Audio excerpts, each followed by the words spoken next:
בוקר טוב.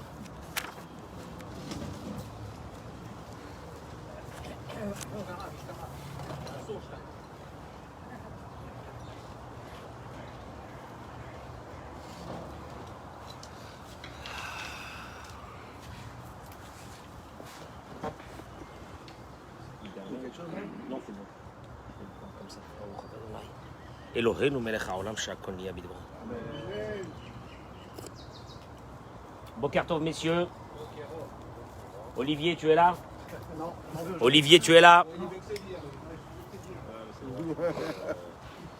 Bien, Boker Tov, messieurs. Toda Rabba d'être nombreux comme ça ce matin. Hashem Ishmor Otrem, Bracha Vatzlacha. Dans vos familles, Amen Keni Ratzon. Le'ilui Nishmat. Jojo Yosef Ben Mazash Hayom Pikudat. 11 Chodashim. J'entends pas. Shlomo Ben Frecha, Shehayom Pikudat Shenato, Ruach Adonai Tenechenu Began Eden. Le'ilui Nishmat Mesauda Khalifa Bat Miriam, Shehayom Pikudat Shenata. Regina Kamchi Bat Rachel, Shehayom Pikudat 11 Chodesh. Le'ilui Nishmat Daniel Nissim Ben Chaim. לעילוי נשמת יהודה בן ניסים שהיום פקודת שנתו. שלום בן מסעוד. לעילוי נשמתם, ces paroles de Torah d'aujourd'hui. Pour la refoua shelema de Johanna Rachel, bat Daniel Rivka. Aujourd'hui, לעילוי נשמת רבנו חיים יוסף דוד אזולאי, Zechuto Yagen Alenu Amen aujourd'hui. Zera Shel Kayama pour Grégory, David, Ben Daniel, Rivka et Dorothée Aviva. Et je voudrais rajouter ici un hommage particulier à tous les médecins, les infirmiers, les internes qui se battent dans les hôpitaux, en France, en Israël, contre cette sale maladie, se battent avec des malades pour les laisser vivre encore un petit peu, qu'ils puissent vivre encore un peu. Que ce soit pour leur bracha et leur hatzlacha. Je vous rappelle encore, messieurs, faites-vous vacciner rapidement. Je vous le demande, le plus vite possible. Moi, Be'ezrat Hashem, demain c'est le 2e. Be'ezrat Hashem, et en espérant qu'en France, bientôt, ils pourront aussi se faire vacciner tous, mais faites-le. N'attendez pas, c'est trop dangereux. C'est trop dangereux cette maladie. N'attendez pas, c'est dévastateur. C'est terrible. C'est terrible. Alors, pardon, excusez-moi. J'accueille mes amis. Ah oui, ouais. J'ai des amis, hein. Ne croyez pas que je suis seul, hein. J'ai des amis sur les réseaux qui se connectent actuellement avec nous. Je vous demande de partager ce cours. Parce que... Qu'est-ce que c'est? Refoua Shelema Suzy, Simi Bat, Jacqueline, Yailon Ishmat Rina Bat Naomi Gila et Salomé Rachel Perchaya Bat Miriam. Le cours d'aujourd'hui, il va faire jaser dans les chaumières. Donc je vous demande de le partager ce cours. Refoua Shelema Nessa Bat Shlomi, Monique Esther Batodette, Nicole, et pardon, Jocelyne Batoraïda. Hein? Rivka Romi, Batodré, Myriam Chayab. Rivka Bat, Esther Bat Remissa. Zo mitzvah, je vais vous lire aujourd'hui 3 parties dans le Pele Yoetz pour arriver à une idée. Rabbi Eliezer Papo en 1786, il a écrit ça dans son livre. Zo mitzvah al kol echad misraël. Il y a une mitzvah pour chaque juif. La asot gader, de faire des barrières. Kedé shelo la avor à la Torah. Il y a une mitzvah de faire des barrières. Et pourquoi faire des barrières? Je fais rien, mais je mets des barrières. Pour ne pas arriver à transgresser des mitzvot de la Torah. Donc il y a une mitzvah de la barrière. Dirtiv, ou shmartem et mishmarti, il est écrit dans la Torah dans Vaïkra, Perek Yutret. Ou shmartem, et vous observerez, vous garderez, et mishmarti, mes gardes, vous garderez mes gardes. Qu'est-ce que ça veut dire ça? Et la Gemara dans Moed Katan, elle explique, Asu mishmeret le mishmarti. Faites des barrières sur mes barrières. Faites des barrières sur des barrières. De s'éloigner de tout ce qui peut nous amener à faire quelque chose de mal. Vous allez voir où je vais arriver. Chaque chose que tu sais que ton Yetzirara peut te pousser à le faire. Mets des barrières. Les essors à la moutar. Interdis-toi des choses permises. Quand tu sais que ces choses permises, vous allez voir où je vais y aller, vont t'amener à faire une bêtise. Oui, mais c'est permis, j'ai le droit de le faire. Mais si tu fais cette chose permise, tu risques de tomber dans quelque chose de grave. Donc même les choses permises, pas toutes, mais on va voir, certaines choses permises, tu as une mitzvah de la Torah de mettre une barrière et de ne pas la faire. Kegon, et j'y arrive. Et vous allez partager ce cours. Parce que c'est un scandale. Mishiurgal bishtia, meruba, celui qui est porté sur la boisson. Yesor isaral nafsho kol min shtia. Il doit s'interdire toutes sortes de boissons. Ve'in tzarich lishava, ve'yuchal ha'amod ba'i shava shvu'a. Et celui qui a besoin de faire un serment pour maintenir son vœu, il devra le faire. Al derer dirtiv, comme il dit David Amelech dans Tehilim, Nishbati va'akayema. J'ai juré et j'ai accompli. L'ishmor de garder, d'observer. Mishpetet titkecha tes lois. Oigdor gader be'atzmo bikenas mamon. Akol param asher ya'avor, il dit Rav Eliezer Papo. Ou bien, tu te maintiens et tu te dis, chaque fois que je vais prendre un verre de trop, je vais mettre une somme d'argent dans la tzedaka. Je vais me pénaliser. Et pourtant, c'est moutard de boire. Il n'y a aucun problème. Tu sais que ça peut t'amener à quelque chose de grave. Tu as une obligation de mettre des barrières sur ça. Ou kvar katvu. Vous allez voir. À mes farshim, nos sages ont expliqué. Afalpish amrou et tsaï shalem.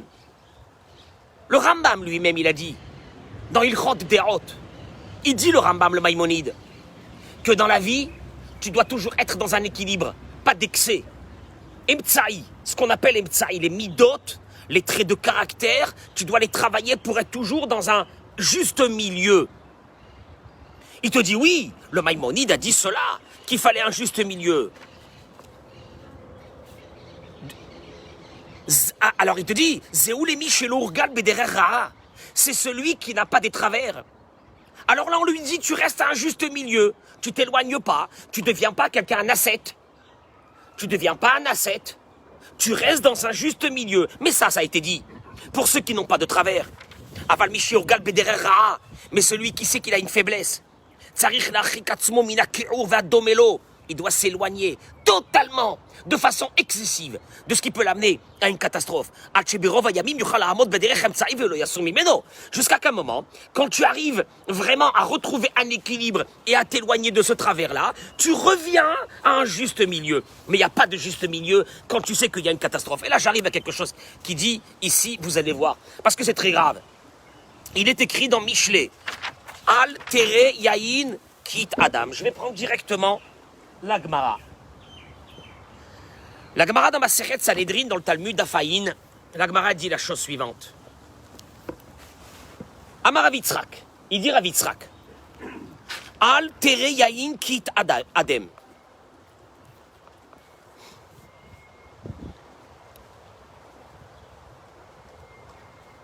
Le verset, il dit, ne regarde pas le vin qui est rouge. C'est la traduction des mots. Altere yain ki it adem. Adom. Ne regarde pas le vin qui est rouge. Qu'est-ce que ça veut dire ça? Ne regarde pas avec désir le vin pour le poursuivre. Shema adim, il est rouge. Mais ici, il y a une autre connotation dans ce verset. Shema adim penehem shel reshaim ba'olam. Il rougit le visage des mauvais dans ce monde. Des poivreaux. De ceux qui boivent, de ceux qui sont portés sur la bouteille. Mais après, il blanchit leur visage de la honte dans le monde à venir.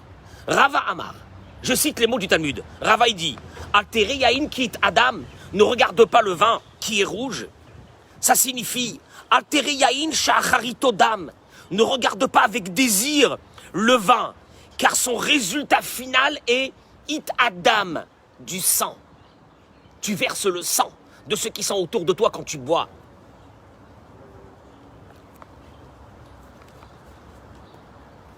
Et la Gemara ramène encore combien et combien de choses au sujet de la boisson, mais j'arriverai parce que nous on a le Purim. Chaya vinish levasum bepuria. La Gemara dit, l'homme est obligé de quoi? Les vassoumés, de se parfumer, c'est-à-dire de boire à Purim. C'est ce qui légitimise des catastrophes. Moi, je ne veux pas parler que de Purim, je veux parler de toute l'année, parce qu'il y en a marre. À un moment donné, il faut dire les choses. Je suis désolé, il faut les dire. Et si je peux être moi le porte-parole de tous les rabbins des communautés, ben je le serai.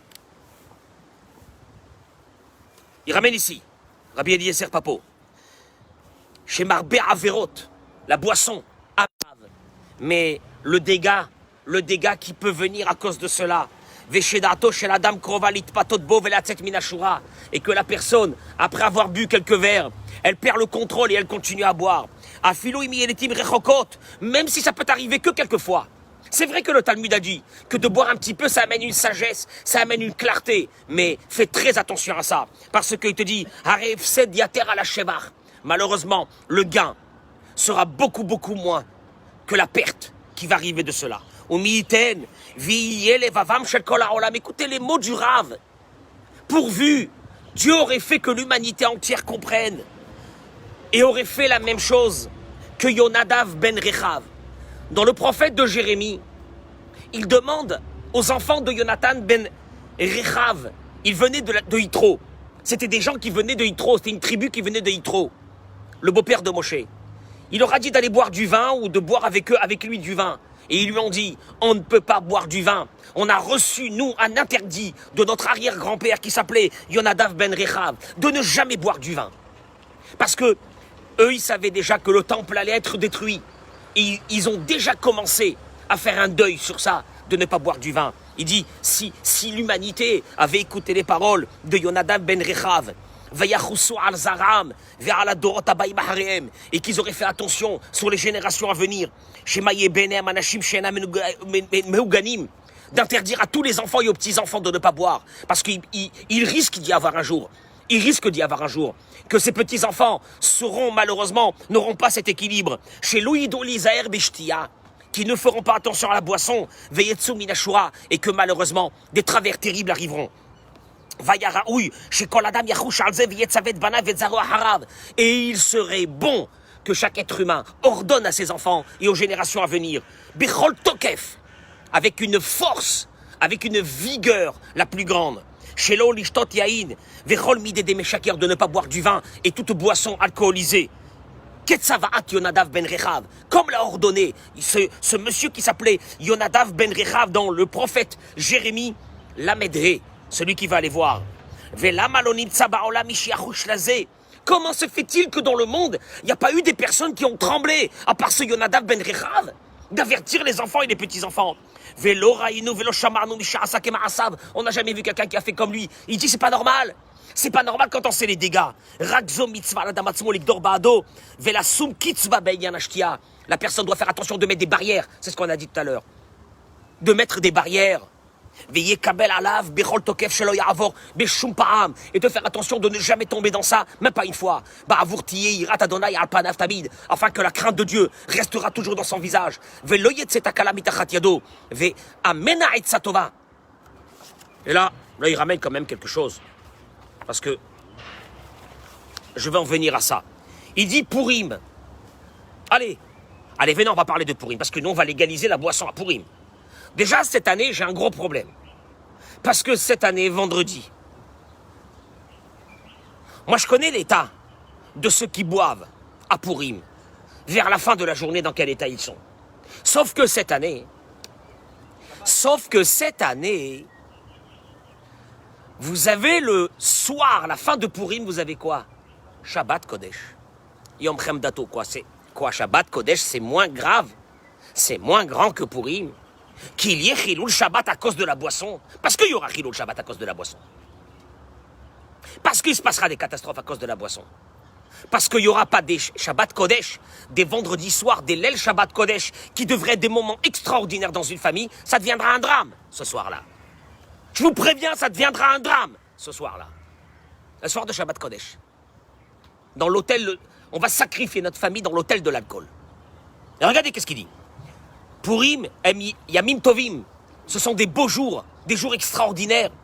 Yemé Mishte ve Simcha, des jours où on boit et on se réjouit. Simcha Shel Mitzvah. On se réjouit d'une réjouissance de mitzvah. De mitzvah. Pas de beuverie, de bêtises, de bagarres, de vulgarité, des insanités qui sortiront de ces poivreaux sous couvert de Purim, qui sont en train de faire une mitzvah. Pratiquement, ils sont en train de se prendre pour des grands tzadikim avec, tu sais, avec l'aura là, dans les images chrétiennes. La l'aura, un grand tzadik, il boit, et il a démonté plusieurs bouteilles, il est content. Alors il te dit, regardez, Aken Erano Hashem Chiba Yetera, Dieu nous a montré un amour extraordinaire ce jour-là. Parce que nos ancêtres ont été à l'époque dans le festin de Hachvérosh, de Assuérus. Et cela a mis en colère à Dieu. Et à ce moment-là, que Dieu a été en colère sur nous, il a préparé à ce moment-là, directement déjà, la Rifoua, la Maka. Il a préparé la délivrance. Puisque dans ces festins, qu'est-ce qui s'est passé? Vashti va être exécutée, la reine. Et va préparer le chemin pour Esther, qui sera un jour notre libératrice. Voilà c'est quoi les jours de Purim. Voilà c'est quoi le jour de Purim. C'est que ce jour de Purim, on va puiser à l'intérieur de ce jour-là la réfoua, la Maka. On va puiser à l'intérieur toutes les guérisons sur Hasvé Shalom, sur les choses qui devraient nous arriver. Les guérisons vont se préparer ce jour-là. Vezachinu Bobar Mar Mitzvot.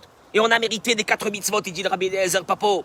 Mikra Megillah, la lecture de la Megillah. Mishte Vesimcha, le festin. Mishloach Manot Ishlerehu, de donner un Mishloach Manot ou Matanot la Evionim et des cadeaux pour les pauvres. Vehen mitzvot Chavivot, c'est des mitzvot qui sont chéris par Dieu. Abaot Mizman Lesman qui viennent qu'une fois par hasard. Vesodan Ram Venissa. Et les secrets, la puissance à l'intérieur est trop élevé pour qu'on puisse le comprendre. Et on doit faire très attention à ce que cette journée, on ne la rate pas. Quand on a dit que Kippour, Purim, c'est Kippourim. C'est comme Kippour.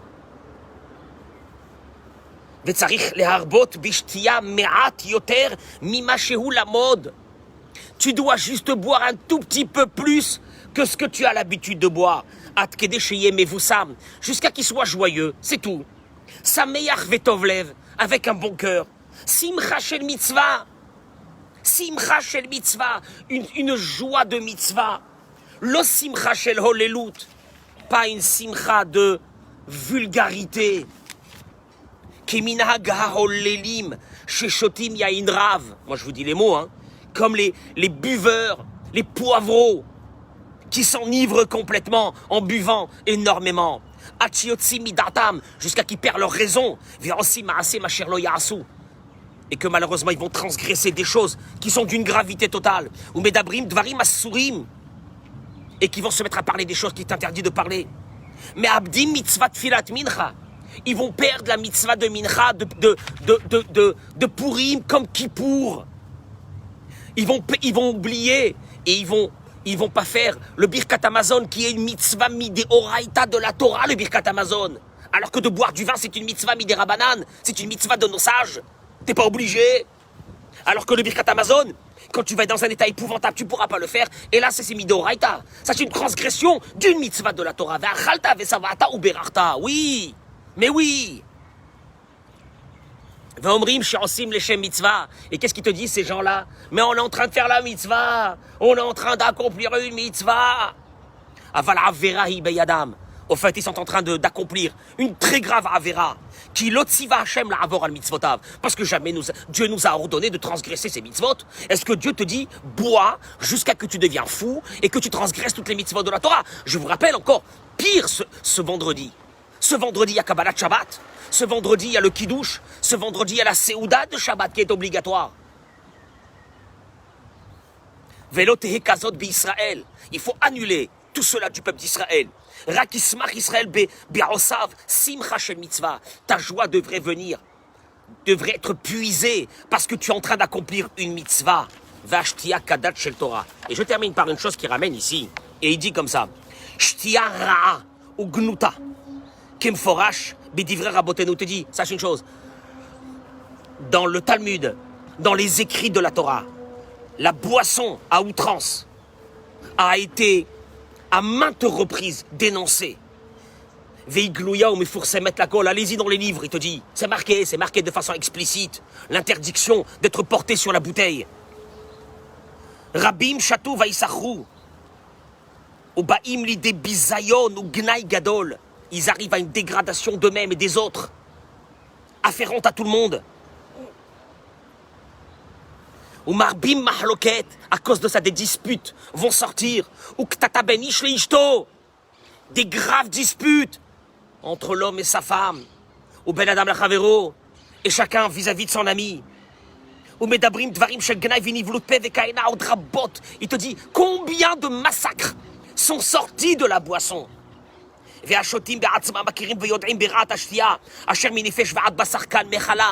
te dit, ne pense pas. Les buveurs, les poivreaux du Shabbat, les poivreaux des Kiddush, ils le savent le mal qu'il y a dans cette boisson. Et ils sont remplis de regrets. Le mot de Saï Shabbat, tu les vois, ils font profil bas. Après qu'ils ont détruit l'humanité entière, ils font profil bas. Ils regrettent jusqu'au Shabbat prochain. Et là, chez Omrim, ils disent eux-mêmes, chez Yitzra Tokfam, ils ont un Yetzirara qui est trop grand, ils n'arrivent pas contre lui. Aval Sheker Anou. Ils te disent c'est un mensonge, c'est une escroquerie de dire j'ai un Yetzirara sur la boisson. Pourquoi? Des roulés alma, yadé, chez Kol Asher Yahpot sa ishi assez. Ou les filles Sichlo Yehulan Isha Ali des Sichlo et Hazek Kimchor. Ils te disent c'est pas vrai. Parce que des choses que tu veux pas faire, vraiment, tu les feras pas. Parce que des choses que tu veux pas faire dans ta vie, tu les feras pas. Parce que des choses que tu sais que tu peux pas faire ou que c'est trop dangereux pour toi de faire, tu le feras pas. Alors arrête de dire c'est ton Yetzirara.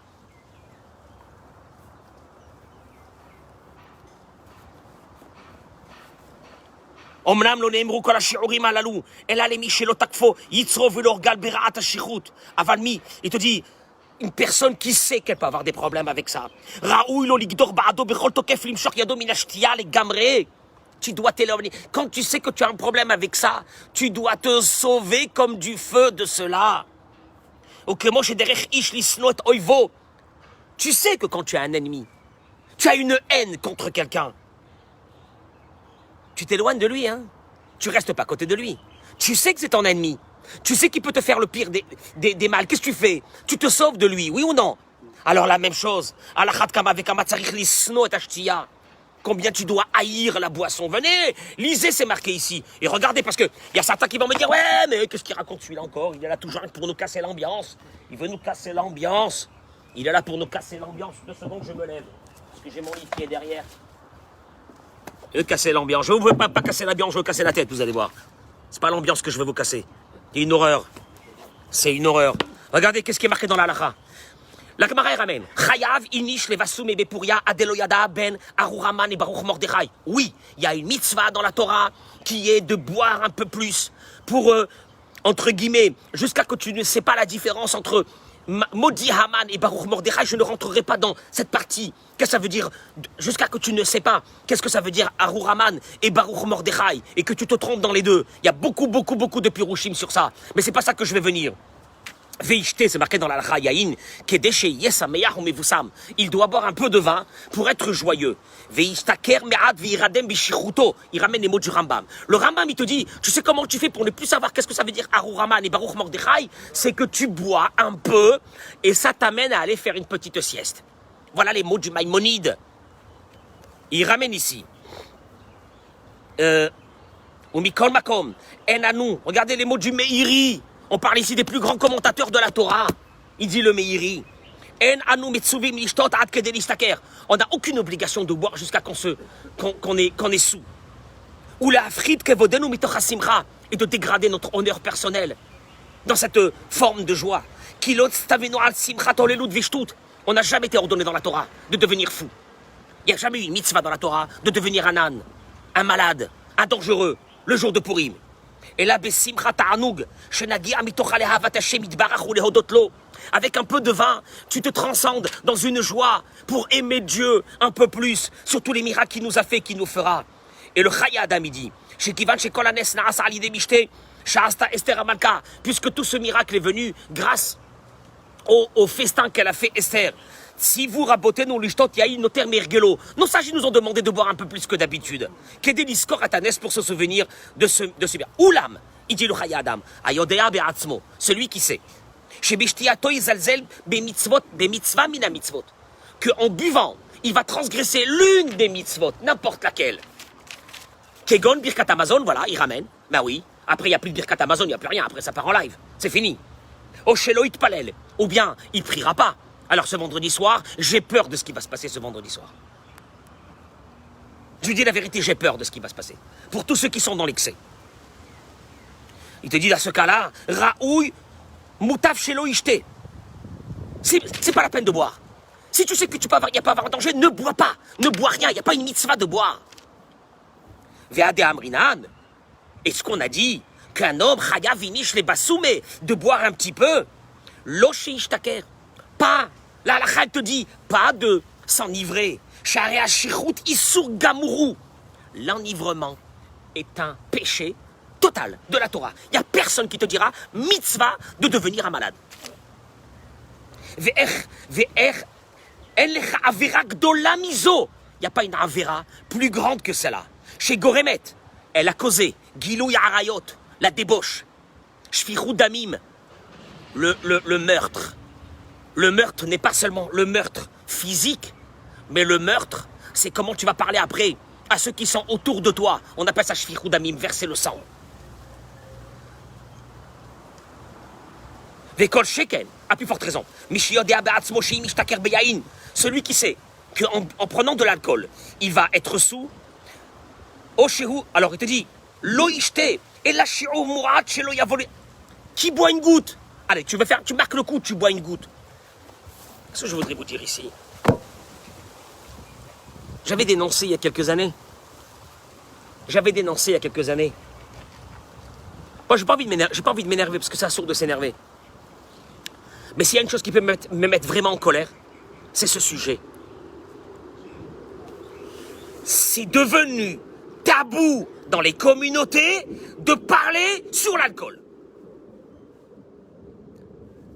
Tu comprends le concept? La halakha, la Gemara, les livres que je vous ai apportés, et sur Purim. Et moi, quand je vois passer quelqu'un, il est 14h30, et qui titube, parce qu'il est revenu d'un tripot, enfin ils appellent ça des synagogues, d'un tripot.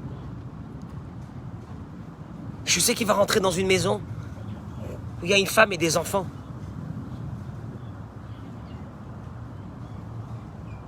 Il y a des gens qui payeront très cher dans le ciel, ça. Il y a des gens qui payeront très très cher dans le ciel d'avoir instauré ce système. Il y a des gens qui payeront très cher dans le ciel d'avoir instauré un système qu'on attire les gens à venir prier en leur donnant à boire. Moi, je voudrais bien voir le contraire. Si les femmes sortaient de la synagogue et que l'homme attendait à la maison et que la femme rentre à la maison en hurlant, en titubant, en rentrant dans son lit, en dormant jusqu'au soir et de cuver le vin, et que le mari serait resté là un instant, j'aurais vu ça, qu'est-ce qu'il aurait fait à sa femme? Il aurait tué. Qu'elle lui fait une chose pareille. Non mais le contraire, mais vadaï. Alors on a trouvé des termes. Mais non, on se détend. On a besoin de se détendre un jour par semaine. Je vais vous dire une chose. Moi, une jeune fille, elle m'a appelé. Elle m'a dit, Rav, je sors avec un garçon. Je lui raconte-moi comment il est ce garçon. Il est bien, Rav, il est bien et tout, mais bon. Il fume du shit. Alors je lui dis, regarde, j'ai rien contre les fumeurs de shit, tu veux que je te dise? J'ai rien contre eux. Par contre, je te demande une chose. Tu vas passer, avant de te marier avec lui, 10 Shabbatot. Et ça va être ton indication. Si son cerveau est déjà mort, tu vas observer la mutation de quelqu'un qui est en manque. Et on verra si tu pourras vivre avec un type pareil une vie entière. Ma pitom, vous savez marqué dans la Torah qu'on est obligé de vivre avec un drogué? Où c'est marqué dans la Torah? Où c'est marqué dans la Torah qu'on est obligé de vivre avec un drogué? Dégage! Qui dégage de la maison, qui s'en aille! Qui s'en aille, il va détruire ses enfants, il va détruire sa famille. Si, en fumant ça, ça lui fait rien, et que Shabbat, il est dans une simcha de la mitzvah, peut-être, je sais pas, tu décideras si tu veux te marier avec lui, oui ou non. Mais on a rendu, c'est pas ça? Les rabbins ne peuvent plus parler, personne ne peut plus rien dire, parce que ça a été instauré, c'est comme le Sefer Torah, tu vas parler, est-ce qu'un rabbin va dire un jour, c'est un scandale d'ouvrir le Sefer Torah Shabbat? Comment il peut parler de choses pareilles? C'est grave, mais le Sefer Torah, c'est Shabbat, le Sefer Torah, c'est pour Shabbat. Ah ça oui. Mais l'alcool, on ne peut pas parler sur ça. L'alcool, on ne peut pas parler, c'est devenu kadosh. C'est une obligation. Et ils appellent ça simcha shel mitzvah. Les coups dans les synagogues, les bagarres, les hurlements. Et puis ça sort après de la synagogue. Et puis ça va où? Parce que si encore ça allait cuver son vin dans dans des orties là-bas, il se jette dans les orties et il reste là-bas jusqu'à la fin de Shabbat et qu'il n'embête personne. Moi je veux bien. Moi je veux bien. Mais il va rentrer à la maison, chez une femme et chez des petits-enfants. Et certainement que ça va être un massacre vis-à-vis de sa femme. Il est en train de faire passer le plus beau message à ses enfants. Le plus beau message. Que la religion, c'est de la poubelle. Que de la religion, il faut s'éloigner de la religion. Faut s'éloigner de la religion. Si c'est ça la religion, eux, ils ont raison. Si c'est ça la religion, faut s'éloigner de la religion. Moi, je prends la responsabilité. N'allez jamais dans les synagogues. Ne fréquentez pas ces synagogues. Et s'il n'y en a pas d'autres, ne partez pas prier. Parce que vous êtes en train de faire des avérotes les pires au monde. Combien de fois j'ai rencontré des femmes qui m'ont dit « Rav Cohen, on a divorcé à cause de ça. À cause du Shabbat. À cause du Shabbat. Tu comprends? Moi, j'ai connu le Shabbat. Chez moi, à la maison, c'était le fabuleux, le Shabbat. C'était tout, le Shabbat. C'était un papa qui était avec nous à la maison. C'était un papa qui nous racontait des histoires. C'était un papa qui passait du temps avec ma mère. C'est ça ce qu'on a vu, nous. On a vu le couple à travers le Shabbat. Le couple à travers les Shabbats. On a vu le couple de mes parents à travers le Shabbat. On a vu des parents à travers nous, le Shabbat. Après, on se pose des questions. On se pose des questions, on nous a fermé les synagogues. Mais quand on a fermé les synagogues, il ne faut même pas les rouvrir, ces synagogues. Il ne faut même pas les réouvrir. Moi, je ne parle pas que de Pourim. Moi, j'ai déjà peur pour ce Pourim. Mais la suite, dénoncez ça. Interdisez ça en grand dans les synagogues. Interdisez. Je vous dis la vérité. J'observe. Nous aussi, on a une bouteille d'alcool dans le kidouche. Mais j'observe où elle passe, la bouteille d'alcool. Mais moi, j'avais annoncé à la communauté. J'envoie 2 ou 3 bouteilles d'alcool. Je prends les 2, je les verse dans le lavabo. Et je veux voir un qui parle. Parce que je sais le massacre. Simcha, chassid, on est des chassidim, on a la simcha, poivreau, menteur, escroc, et tu caches ça sur quoi? Mitzvah! Et tu rentres à la maison détruire tout, t'as pas honte. Partagez-moi ce cours, partagez-moi ce cours, partagez-moi ce cours, il y en a marre, dénoncez ça! Et je demande à tous les rabbins, Eric, je demande à tous les rabbins des communautés, une mitzvah de fermer des synagogues comme ça, c'est une mitzvah de la Torah de fermer des synagogues comme ça. Qui va payer la souffrance de ces femmes et de ces enfants? Qui? Il faudra bien qu'il y ait un responsable dans le ciel. Qui va payer? Ah, c'est pas moi, c'est pas moi. Le rabbin, il va te dire, c'est pas moi, c'est la communauté, c'est le comité. Mais ce comité, prends-le. Mais prends ce comité. Mais c'est quoi ces synagogues? Ça veut dire quoi? Chilou Hashem. La synagogue, c'est un endroit où on est bien.